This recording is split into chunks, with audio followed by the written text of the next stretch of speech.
preçosa, quem achará?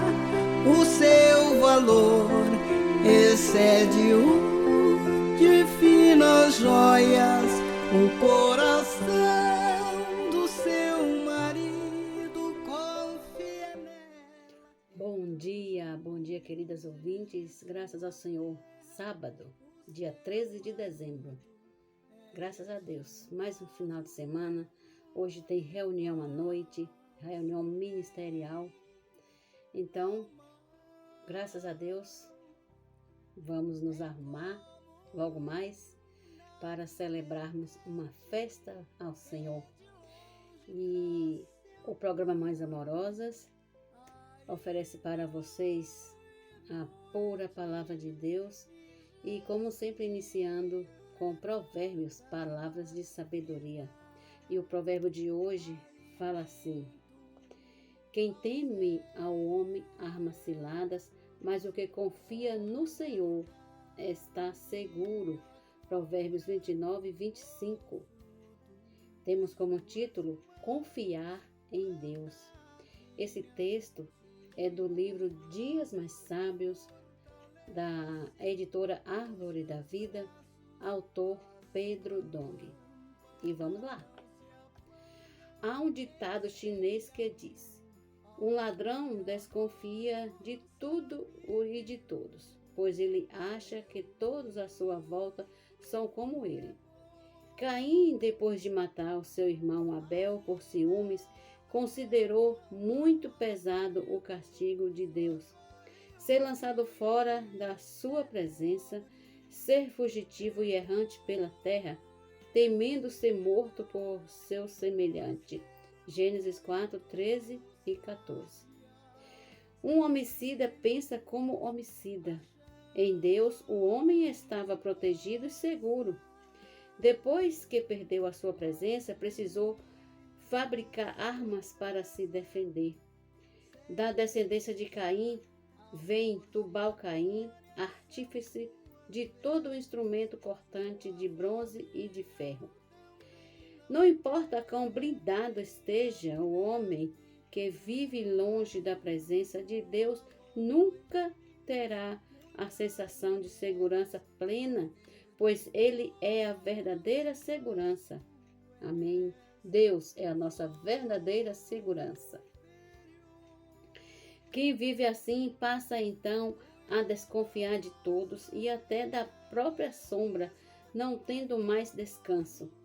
Por outro lado, quem vive na presença do Senhor tem paz no coração, pois Ele é o refúgio e fortaleza, socorro bem presente nas tribulações. Amém. Graças a Deus, nós temos este socorro. Está em Salmos 46, 1. E dá o descanso. O Senhor nos dá descanso. O rei Josafá disse em meio a uma situação de crise: crede no Senhor vosso Deus e estareis seguros. Crede nos seus profetas e prosperareis. Segundo Crônicas 20, 20. Creia nesta palavra. Amém? Creia nesta palavra, irmãs. Queridas ouvintes, que nós estaremos seguras. Bom dia. Alimento diário. Série Vida e Edificação.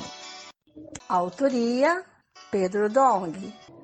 Leitura Luciana da Silva Gomes Caires. Amém, irmãs? Hoje irei ler o alimento diário, semana 4, o sábado. E o lei com oração é: chamou o Senhor Deus ao homem e lhe perguntou: onde estás? Gênesis 3:9. Título da mensagem é: o amor de Deus pelo homem. O homem foi criado com 3 partes: espírito, alma e corpo. O corpo foi feito do pó da terra. Quando terminar o prazo de validade do corpo, ele voltará a ser pó. Mas as outras 2 partes procedem do Senhor. Deus soprou nas narinas do homem o fôlego de vida. Esse fôlego de vida é o Espírito de Deus, que entrou em nós, formou o espírito humano e em seguida deu origem à alma humana. Para que serve meu espírito? Meu espírito é principalmente para ter contato com Deus, com o fim de receber dele a palavra. O espírito tem 3 partes: comunhão, intuição e consciência. A comunhão é a nossa comunicação com Deus. Quando recebemos a palavra de Deus pela comunhão, imediatamente a segunda parte do espírito começa a funcionar. A intuição pela qual se consegue ter uma percepção do que Deus quer por meio de sua palavra. O que é consciência? É para compartilhar com a alma a mensagem que Deus mandou para o espírito. A alma também tem 3 partes: a mente que recebe da consciência a palavra de Deus, a emoção que aprecia a mensagem recebida e a vontade que faz você decidir praticar aquela palavra de Deus recebida. O corpo executa o que a alma manda. A alma deve estar conectada com o espírito. E o espírito precisa estar conectado com Deus para receber sua palavra. Por isso hoje vivemos a todo tempo conectados com Ele por sua palavra. O Senhor envia a palavra, fazemos nela a imersão, aguçamos nossa intuição, a consciência é ativada e passa à mente a mensagem da palavra de Deus. A mente compreende, a emoção aprecia e a vontade toma a decisão de praticar. É assim que funcionam o corpo, a alma e o espírito de uma pessoa que está conectada com o Senhor. Ao se desconectar de Deus, os olhos do homem se abriram e sua reação passou a ser de esconder sua real condição interior a partir de comportamentos exteriores, utilizando-se de folhas de figueiras, as quais durariam, talvez, nem uma semana. E o que elas representam? Representam a justiça humana, que é como um trapo de imundícia. Ninguém consegue esconder seu pecado, ninguém consegue esconder sua vergonha. Não use folhas de figueira para aparentar quem você não é. Aos olhos de Deus, não há nenhum justo na terra, independente de seu comportamento. Todos carecem da glória de Deus. Romanos 3, 10, 23. Nada que façamos, nem mesmo o cumprimento da lei de Deus, com nosso esforço natural, nos justifica diante de Deus. Não há como resolver nosso problema do pecado com folhas de figueira. O pecado só tem uma solução: o sangue. Hebreus 9, 22. O Senhor pré-anunciou o derramamento do sangue do Cordeiro de Deus, que tira o pecado do mundo, quando cobriu o homem e a mulher com vestimentas feitas de pele de animal. Qual é a diferença entre peles de animais e a folha de figueira? Para haver pele, algum animal teve de ser morto e seu sangue derramado. O pecado somente será resolvido a partir da redenção, com o derramamento de sangue e com justiça de Deus. No jardim do Éden, o homem ouvia a voz do Senhor. Isso significa que eles mantinham a presença de Deus por meio de sua palavra que saía de sua boca. E havendo a presença do Senhor no jardim, isso o tornava um lugar de alegria e prazer. Mas o pecado mudou tudo. Depois da queda, ao ouvir a voz do Senhor, o homem e a mulher se esconderam. Antes havia prazer e alegria, mas agora medo. Por isso eles se esconderam. Mesmo assim, o Senhor insistiu. Chamou o Senhor Deus ao homem e lhe perguntou: onde estás? Deus ama a presença do homem. Por isso, perguntou a Adão onde estava. Querido valente de Davi, onde está você? Irmão e irmã, onde estão? Deus procura você, não se esconda. Deus o ama e quer sua presença. Jesus é o Senhor. Oi, crianças! Vamos fazer imersão no sábado? Quando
assim, ó, na Lagoa. Ontem eu estava viajando, então não consegui fazer o programa.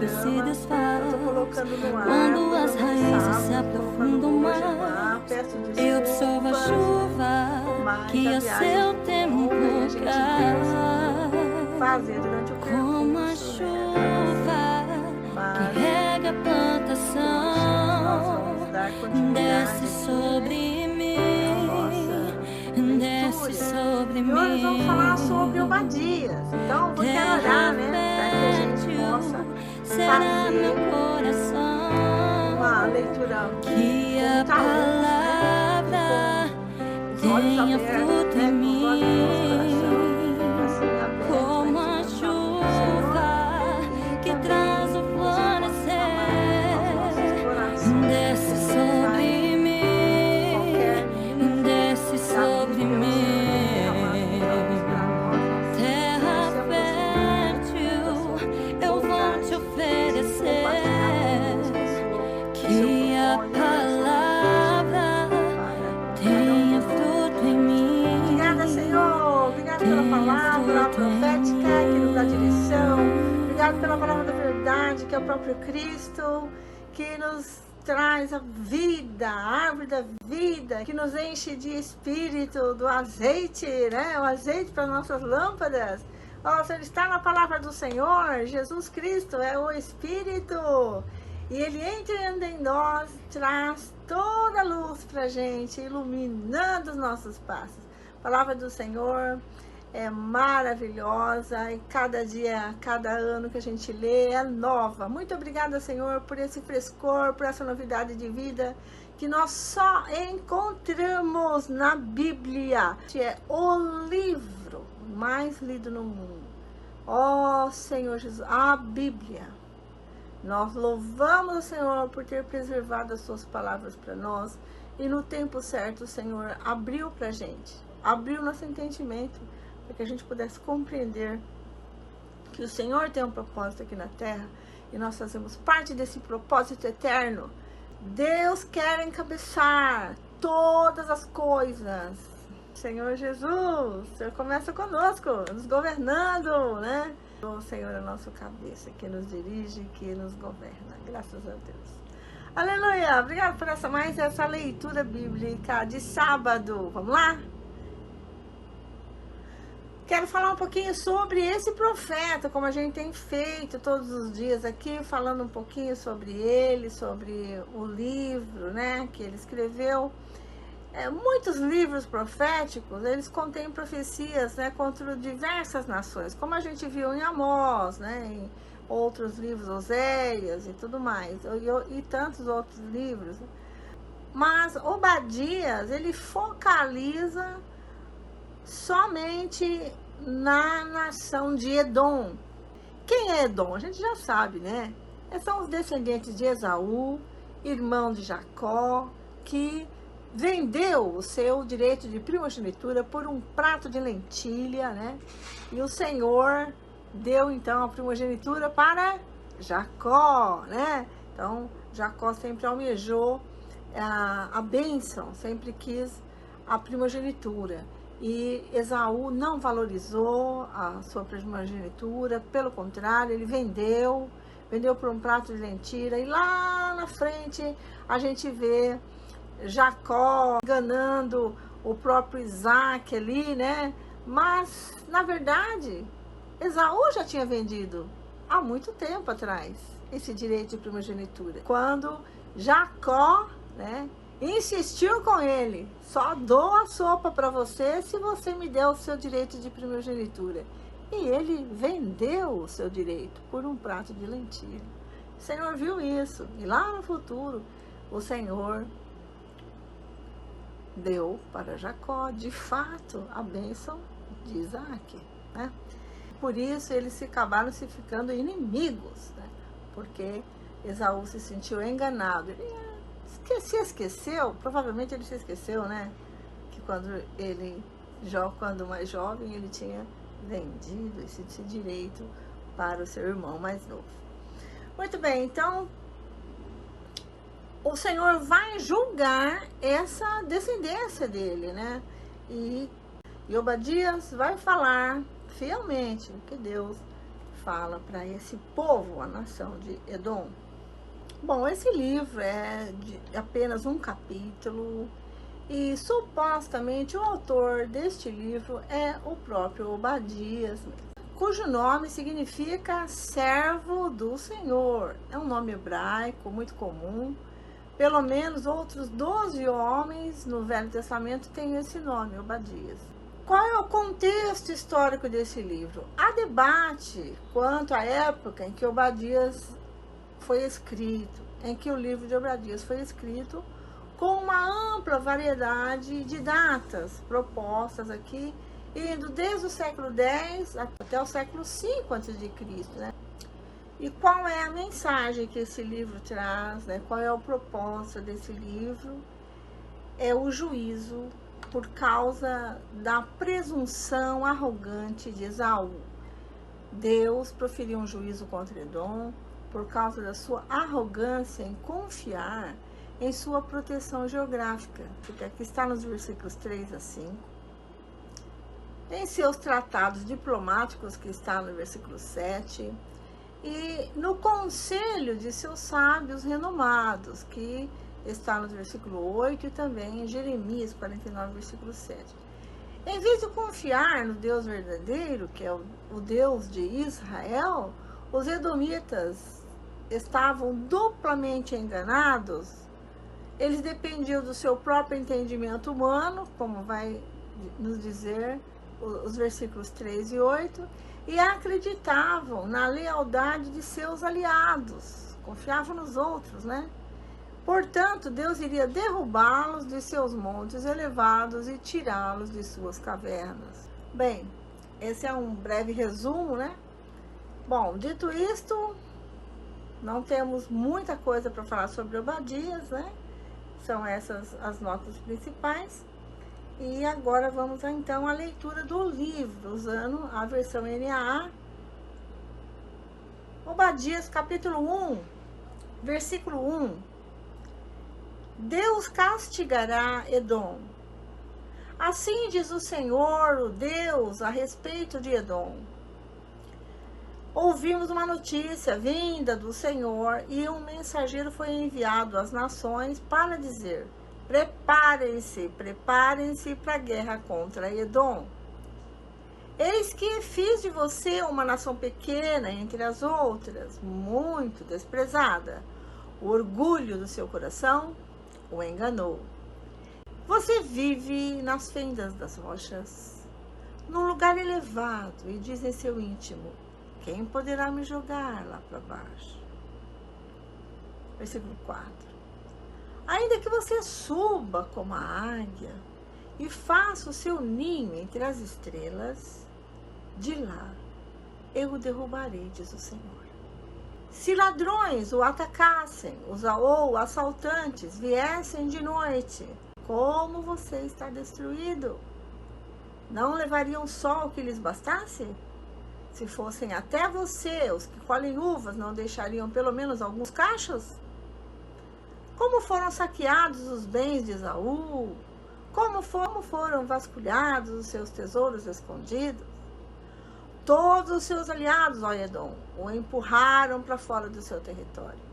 Aqueles que estavam em paz com você o enganaram e prevaleceram contra você. Aqueles que sentam à sua mesa prepararam uma armadilha para os seus pés. E não há em Edom entendimento. Naquele dia, diz o Senhor, destruirei os sábios de Edom e o entendimento do monte de Esaú. Os seus valentes, ó Temã, ficarão apavorados, para que do monte de Esaú todos sejam exterminados pela matança. A violência de Edom contra Jacó. Versículo 10. Por causa da violência feita ao seu irmão Jacó, você ficará coberto de vergonha e será exterminado para sempre. No dia em que estranhos levaram os bens de seu irmão Jacó, você estava presente. Quando estrangeiros entraram pelos portões e lançaram sorte sobre Jerusalém, você mesmo era um deles. Você não devia ter olhado com prazer para o dia do seu irmão, o dia da sua calamidade. Você não devia ter se alegrado pelo que aconteceu com os filhos de Judá, no dia da sua ruína. Você não devia ter falado de boca cheia no dia da angústia. Você não devia ter entrado pelo portão do meu povo no dia da sua calamidade.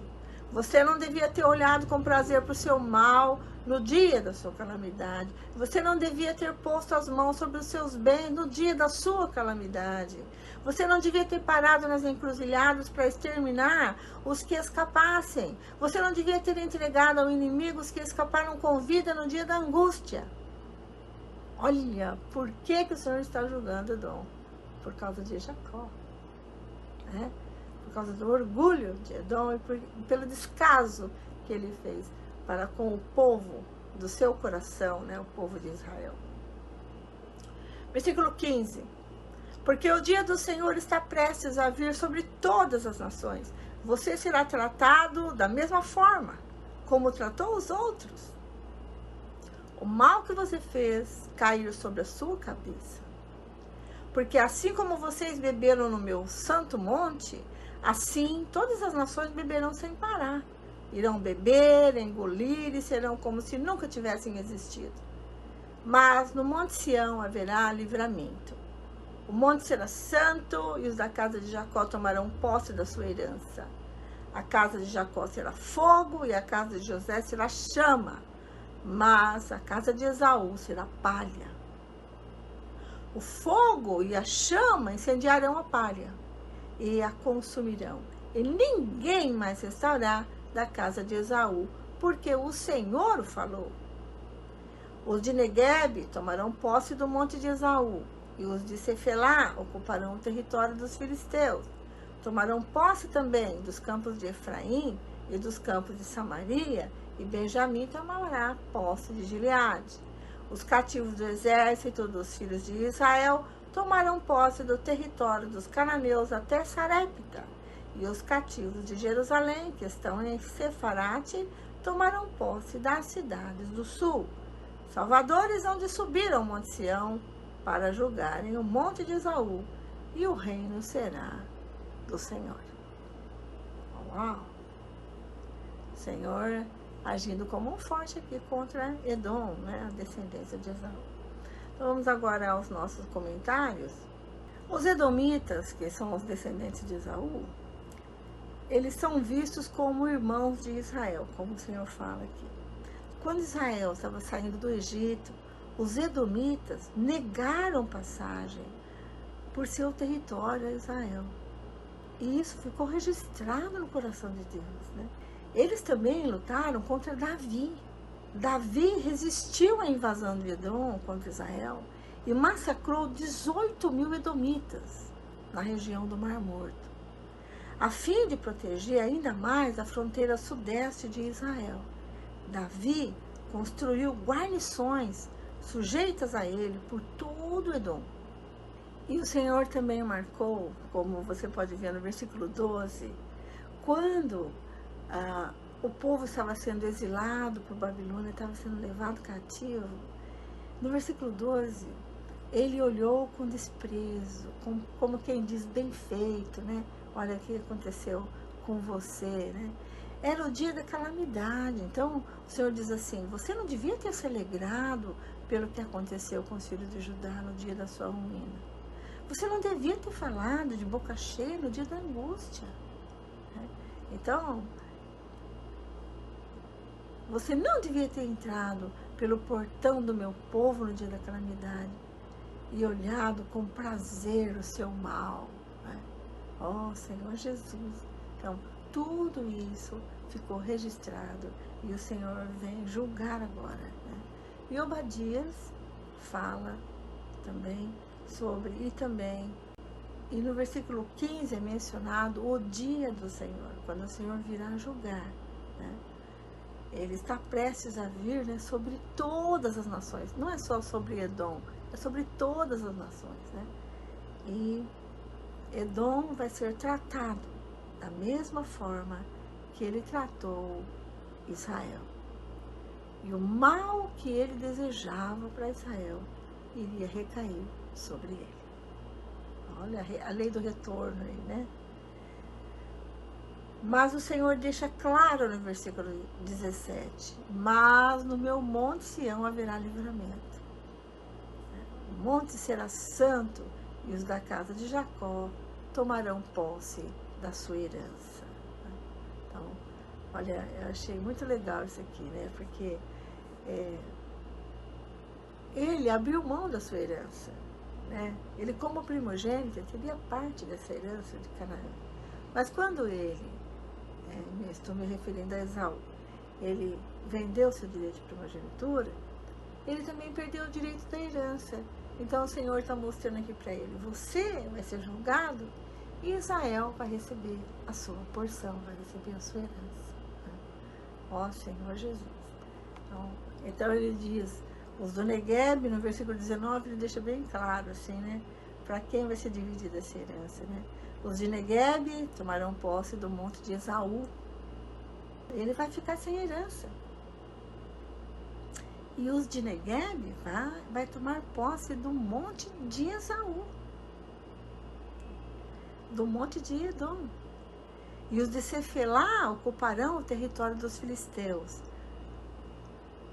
Tomarão posse também dos campos de Efraim e dos campos de Samaria. E Benjamim tomará posse de Gileade. E os cativos exércitos dos filhos de Israel tomarão posse do território dos cananeus até Sarepta. E os cativos de Jerusalém que estão em Sarafade tomarão posse das cidades do sul. E finaliza o capítulo dizendo: salvadores hão de subir ao monte Sião para julgar o monte de Esaú, e o reino será do Senhor. Isso para mostrar que o Senhor é quem governa, né? Ele é o Senhor. Ah, Senhor Jesus. Então nós vimos hoje o Senhor julgando a descendência de Edom. Nós vamos ficar por aqui. Amanhã a gente dá continuidade à nossa leitura bíblica, seguindo o roteiro anual. Fiquem agora com a irmã Lene, que continua a leitura de hoje. Desejo para vocês um domingo maravilhoso aí, tá certo? E daqui a pouquinho a gente se vê de novo com o programa Mães Amorosas do domingo, tá? Peço desculpas pelo atraso do programa de ontem, infelizmente. Fizemos de tudo, mas infelizmente não deu para concluir. Um grande abraço e até amanhã. Bom dia, irmãs. Bom dia, irmã Vera. Então, continuando com a leitura bíblica, a segunda parte. Hoje também iniciamos o livro de Obadias, né? Com a irmã Vera. E vamos iniciar a leitura com Salmos, capítulo 132, Provérbios, capítulo 29, versículos 24 e 25 e Apocalipse 4. Vamos começar a leitura lendo Salmos 132. Uma promessa antiga. Lembra-te, Senhor, de Davi e de todas as suas provações. Lembra-te de como ele jurou ao Senhor e fez votos ao poderoso de Jacó, dizendo: não entrarei na tenda em que moro, nem me deitarei no leito em que repouso. Não darei sono aos meus olhos, nem repouso às minhas pálpebras, enquanto eu não encontrar um lugar para o Senhor, uma morada para o poderoso de Jacó. Versículo 6. Ouvimos dizer que a arca estava em Efrata, e a encontramos no campo de Isaá. Entremos na sua morada, adoremos diante do estrado de seus pés. Levanta-te, Senhor, e entra no lugar do teu repouso, tu e a arca do teu poder. Vistam-se de justiça os teus sacerdotes e exultem os teus fiéis. Por amor de Davi, teu servo, não rejeites o teu ungido.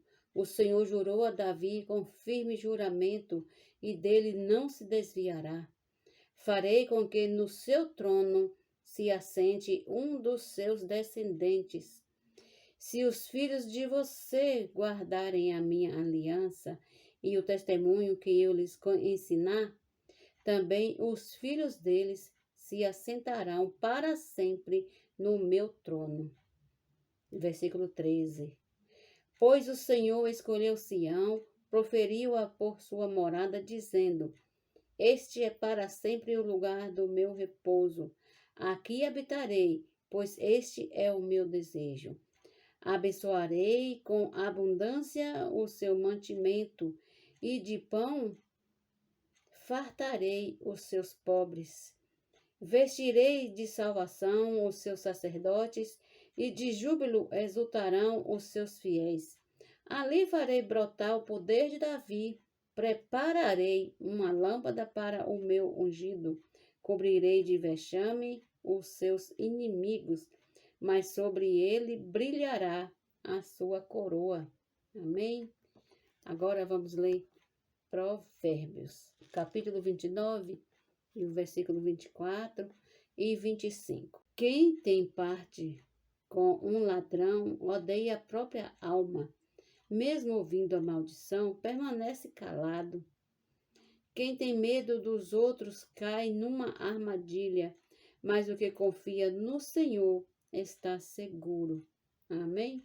Agora vamos ler Apocalipse. Apocalipse, capítulo 4.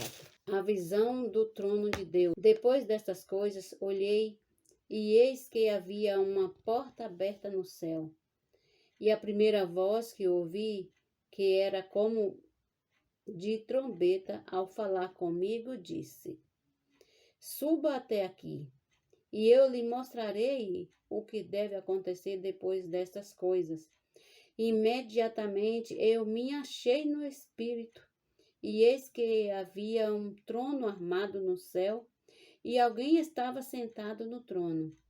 E esse que estava sentado era semelhante no aspecto à pedra de jaspe e ao sardônio, e ao redor do trono havia um arco-íris semelhante no aspecto à esmeralda.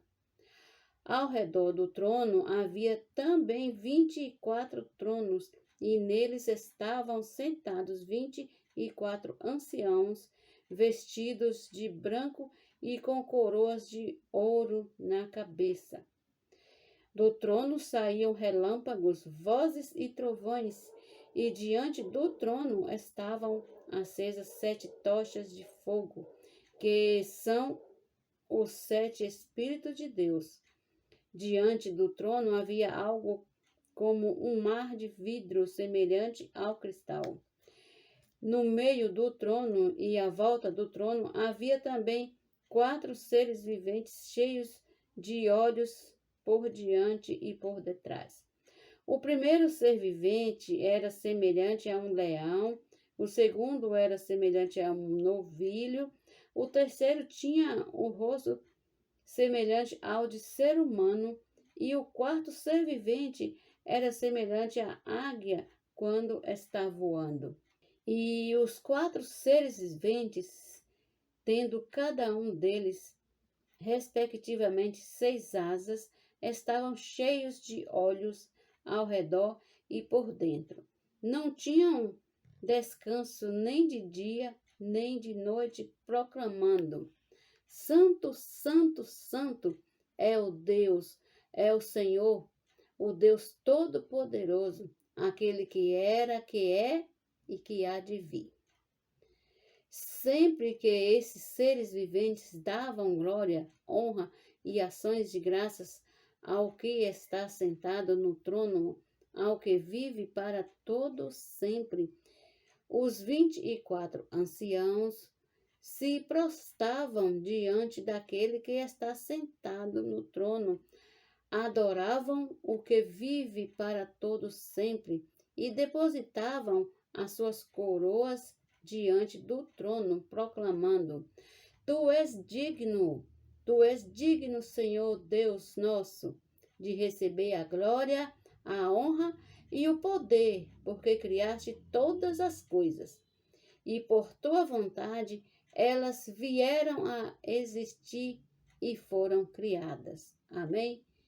Graças a Deus, terminamos hoje a segunda parte da leitura bíblica diária.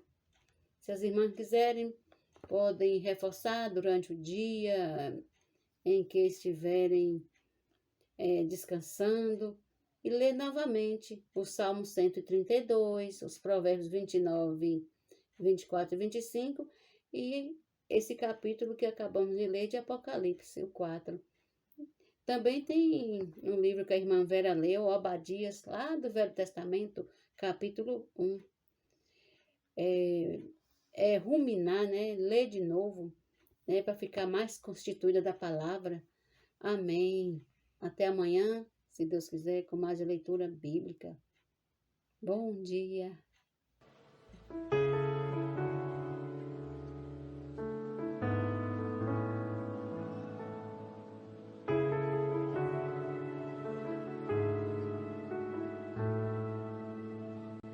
Eu ouço a tua voz, amiga. Olá, nós estamos lendo o livro Serva Diligente. Nós estamos no capítulo 5 e o subtítulo de hoje é Praticar as ferramentas para a edificação. Todas essas armas, as armas que nós já vimos no subtítulo anterior, elas são usadas pelo diabo. Ele vem para matar, roubar e destruir. Ele quer roubar o que temos de mais precioso. Quer destruir sua vida, a vida da sua família, das irmãs da igreja e das inúmeras pessoas nas ruas. Sabendo disso, qual será a sua atitude, serva diligente? Vamos sair às ruas, orar pelas pessoas. Vamos servir na casa de adolescentes. Vamos praticar a missão família. Encontrar ceapistas, missionários. Vamos praticar o Vem Ver e a comportagem. A Operação TCI, que é Tropas, Capitães e Intendentes. Desburocratizada. O GFCM, que são o Grupo Familiar de Cuidado e Multiplicação. Renovada e não apenas um grupo social. Como faremos para servir? O primeiro pensamento que surge talvez seja: não sei cuidar de adolescentes. Não se preocupe. Você pode servir no transporte, fazendo lanches, dando apoio, mas participe. Outro pensamento: precisa ser esposa de irmão responsável para servir? De maneira nenhuma. Você já foi contratada para trabalhar na última hora. Quem a contratou? Você sabe quem foi que te contratou? O Todo-Poderoso. Há muito a ser feito. Vamos trabalhar. Mais um pensamento. Ai, não tenho tempo.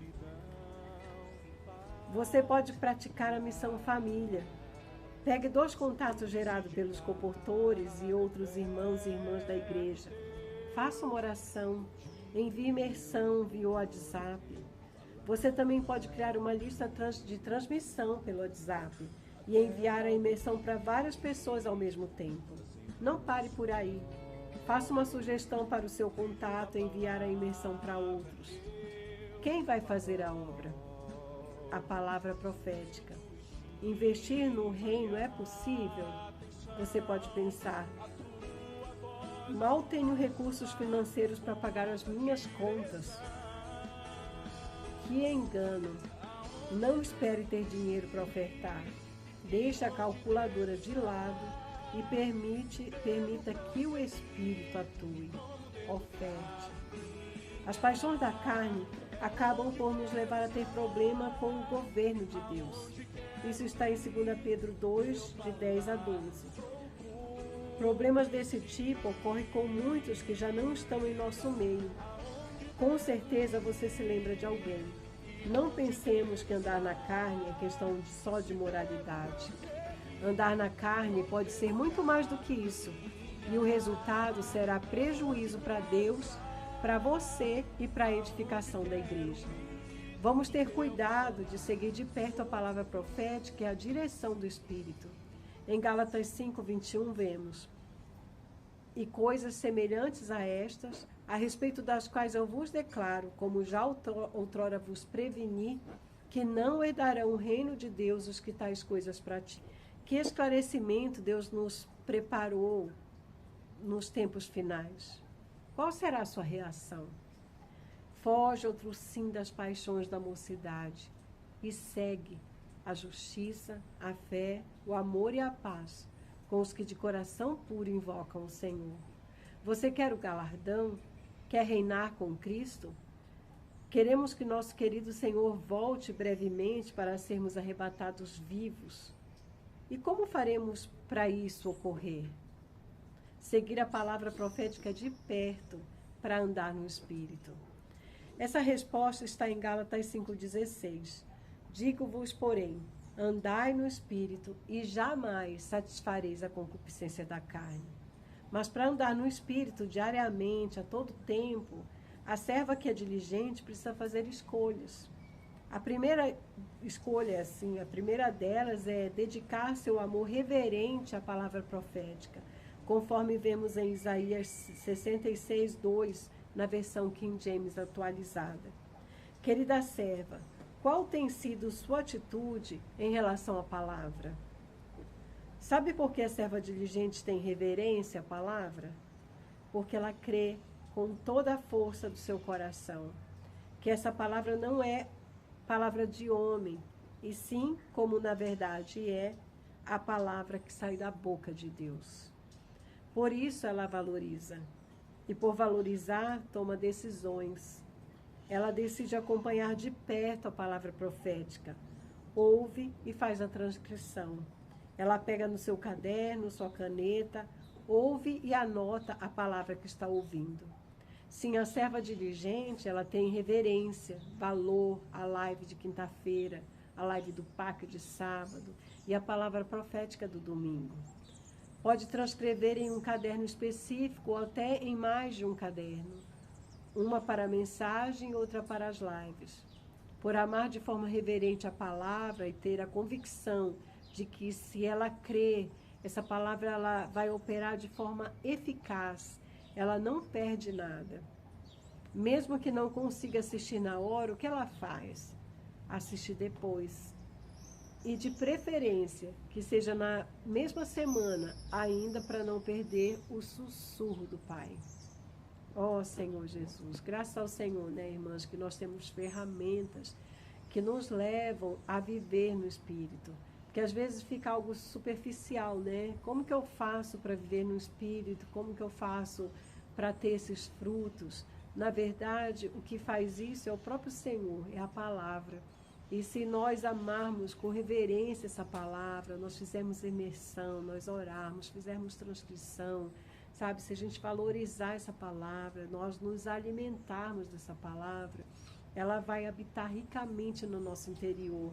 E a palavra diz que a palavra é como um jato d'água, né? Que vem e lava as impurezas para nos deixar sem mácula, santa, sem defeito. Então é isso que o Senhor está fazendo em nós, né? Fazendo uma lavagem, né? De tudo que é negativo, de tudo que não é o Senhor, e nos ensinando, né, irmãos? Porque quanto tempo nós andamos na carne, que nem falou aqui outrora, né? Nós vivíamos segundo nossas paixões, segundo os nossos bons pensamentos, mas hoje nós temos a escolha de viver de forma diferente, porque hoje já é um caminho, né, que o Senhor abriu para nós, e hoje nós podemos nos alimentar da palavra, nós podemos voltar a mente para o Espírito, e nós podemos ter outro tipo de fruto, né? Nós podemos escolher a vida. Ó Senhor Jesus! Ó Senhor Jesus, que o Senhor nos abençoe. Senhor Jesus, nos abençoa, Jesus. Senhor, abre cada vez mais o nosso entendimento. Ajuda-nos, Senhor, a valorizar a palavra profética. Ajuda-nos, Senhor, a nos alimentar, a fazer imersão, a estar mergulhados nesse rio da vida. Senhor, a te desfrutar todos os dias, a tocar nessa fonte, para que nós possamos andar no Espírito e espontaneamente darmos esses frutos de vida, a ter um serviço que te agrada, que pode apressar a tua volta, com coração puro, com simplicidade, com pureza. Senhor, abençoa-nos, Senhor, e renova a nossa mente através do teu falar. Ó Senhor Jesus, Que o Senhor nos abençoe, né, irmãos, para que nós possamos valorizar e ter reverência a essa palavra.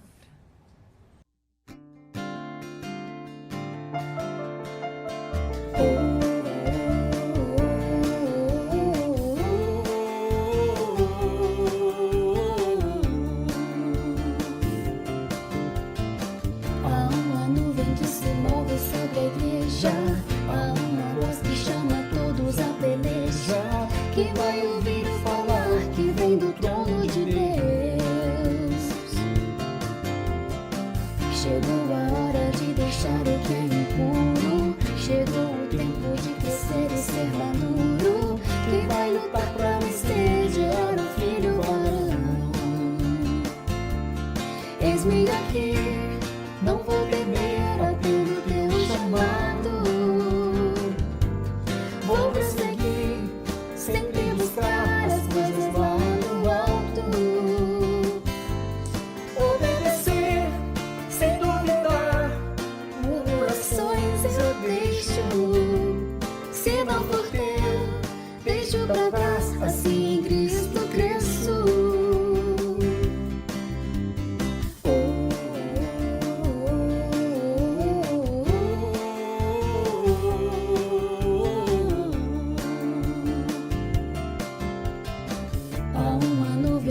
Igreja tem cuidado, há um exército por Deus bem preparado. Quem pronto está para servir, trazer o reino de Deus. Com Cristo já não há lugar para indolência. Com alegria, entusiasmo e excelência. Quem vai levar seu irmão até a linha final? Eis-me aqui, não vou